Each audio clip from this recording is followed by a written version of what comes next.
Hello friends, ஐ ஆம் teacher Vasan.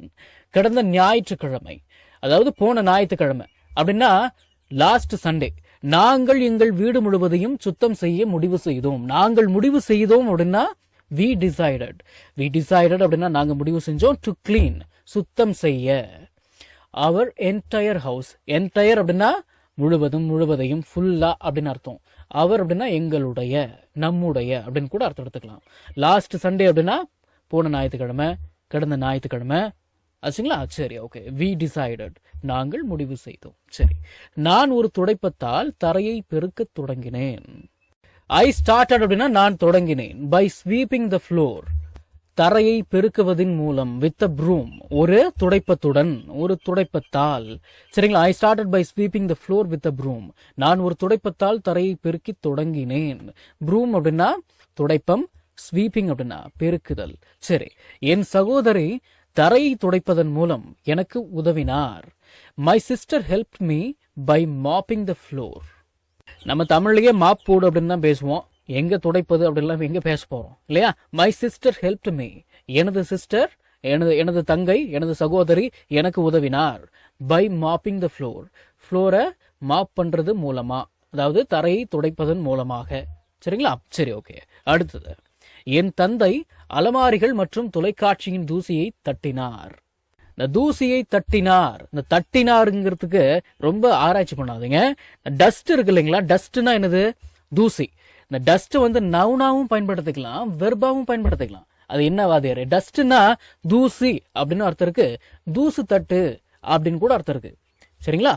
My father dusted அப்படின்னா எனது தந்தை தூசியை தட்டினார். The shelves and the television. Shelf அப்படின்னா அலமாரி, ஷெல்ஃப்ஸ் அப்படின்னா அலமாரிகள்.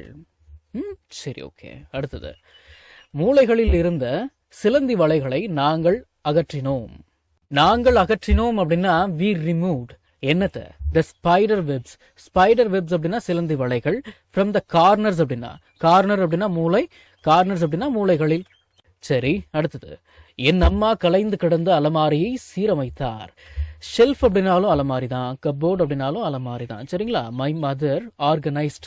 ஆர்கனைஸ் அப்படின்னா ஒழுங்குபடுத்துவது, சீரமைப்பது அப்படின்னு அர்த்தம். மெஸ்ஸி அப்படின்னா கலைந்து கிடக்கும் அப்படின்னு அர்த்தம் எடுத்துக்கலாம். குழப்பமான, குளறுபடியான அப்படின்லாம் அர்த்தம் எடுத்துக்கலாம். சரிங்களா? அது மெஸ்ஸிக்கு, மெஸ்ஸி. சரிங்களா? மை மதர் ஆர்கனைஸ்ட், என் அம்மா சீரமைத்தார். த மெஸ்ஸி கபோர்ட், கலைந்து கிடந்த அலமாரியை. சரிங்களா? ஓகே. அடுத்தது, அழுக்கான அனைத்து திரைகளையும் மெத்தை விரிப்புகளையும் நாங்கள் துவைத்தோம். தூய தமிழ்ல கொடுத்திருக்கிறதால உங்களுக்கு எல்லாம் குழப்பமா இருக்கும்னு நினைக்கிறேன். திரைகள் அப்படின்னா கர்டன்ஸ், பெட்ஷீட்ஸ் அப்படின்னா விரிப்புகள். சரி, ஓகே. வி வாஷ்ட் அப்படின்னா நாங்கள் துவைத்தோம். All the dirty curtains and bedsheets, எல்லா அழுக்கான கர்டன்ஸும், அதாவது திரைகளையும் விரிப்புகளையும் பெட்ஷீட்ஸையும். சரி, ஓகே. அடுத்தது, நான் ஒரு மென்மையான துணியால் கண்ணாடி ஜன்னல்களை துடைத்தேன். WIPE, வைப் அப்படின்னா துடை அப்படின்னு அர்த்தம். ஐ வைப்ட் அப்படின்னா நான் துடைத்தேன். த கிளாஸ் விண்டோஸ், கண்ணாடி ஜன்னல்களை. வித் எ சாஃப்ட் கிளாத், ஒரு மென்மையான துணியை கொண்டு. சாஃப்ட் கிளாத் அப்படின்னா மென்மையான துணி. வைப்ட் அப்படின்னா வைப், இதோட பாஸ்ட் வைப்ட். சரிங்களா? சரி, ஓகே. குப்பைகளை வெளியே இருந்த குப்பை தொட்டியில் எரிந்தோம். எப்படி பேசலாம்? வி த்ரூ அப்படின்னா த்ரோ அப்படின்னா தூக்கி போடுறது. த்ரோ, இதோட பாஸ்ட் தான் த்ரூ. சரிங்களா? இது த்ரூ அப்படின்னு தான் உச்சரிக்கணும். வி த்ரூ அப்படின்னா நாங்க தூக்கி போட்டுட்டோம், நாங்க தூக்கி எரிஞ்சோம். என்னத்த? த கார்பேஜ், குப்பைகளை. இன்டு த டஸ்ட்பின், குப்பை தொட்டிக்குள். அவுட் சைடு, வெளியே. இறுதியாக எங்கள் வீடு பார்ப்பதற்கு மிகவும் சுத்தமாக இருந்தது. இறுதியாக அப்படின்னா ஃபைனலி அப்படின்னு அர்த்தம். அவர் ஹவுஸ் லுக்ட் அப்படின்னா எங்க வீடு, எங்களோட வீடு பார்க்கறதுக்கு இருந்தது. எப்படி இருந்தது? வெரி நீட், ரொம்ப சுத்தமா. சரிங்க, இப்ப நல்லா கவனிக்கணும். இந்த லுக் அப்படின்ற வார்த்தைக்கு பாரு அப்படின்னு அர்த்தம் இருக்கு, பார்ப்பதற்கு இருக்கிறது அப்படின்னு அர்த்தம் இருக்கு. இந்த லுக்கோட பாஸ்ட் லுக்டு, பார்த்தாச்சு அப்படின்னு அர்த்தம் இருக்கு, பார்க்கறதுக்கு இருந்தது அப்படின்னு அர்த்தம் இருக்கு. நம்ம தமிழ்ல பேசக்கூடிய அன்றாட வாக்கியங்களை இங்கிலீஷ்ல எப்படி பேசலாம்னு சொல்லி ஒரு 1000க்கும் மேற்பட்ட ஆங்கில வாக்கியங்களை தமிழ்ல மொழிபெயர்த்து ஒரு 5 PDF நான் ரெடி பண்ணி வச்சிருக்கேங்க.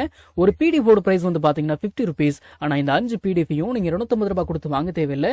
ஜஸ்ட் 199 rupees பே பண்ணி நீங்க வாங்கிக்கலாம். இந்த PDFஸ்ல இருக்கக்கூடிய 1000 வாக்கியங்களும் பேசக்கூடிய வாக்கியங்கள் தானே தவிர இந்த சென்டென்ஸ் கொடுத்து வச்சிருக்காங்களே இதை நான் எங்க பேச போறேன் அப்படின்ற ஃபீலே உங்களுக்கு வராது. இதை நீங்க PDF ஃபார்மேட்ல வாங்கிக்கிறதால உங்களுடைய ஃப்ரீ டைம்ல PDF ஓபன் பண்ணி போன்லயே லேர்ன் பண்ணிக்கலாம். நீங்க பணம் அனுப்பின உடனே வாட்ஸ்அப் மூலமா உங்களுக்கு 5 PDFையும் அனுப்பிடுவேன். So what are you guys waiting for? ஸ்கிரீன்ல தெரியுற நம்பருக்கு இப்பவே வாட்ஸ்அப் பண்ணுங்க, இல்லனா கால் பண்ணுங்க.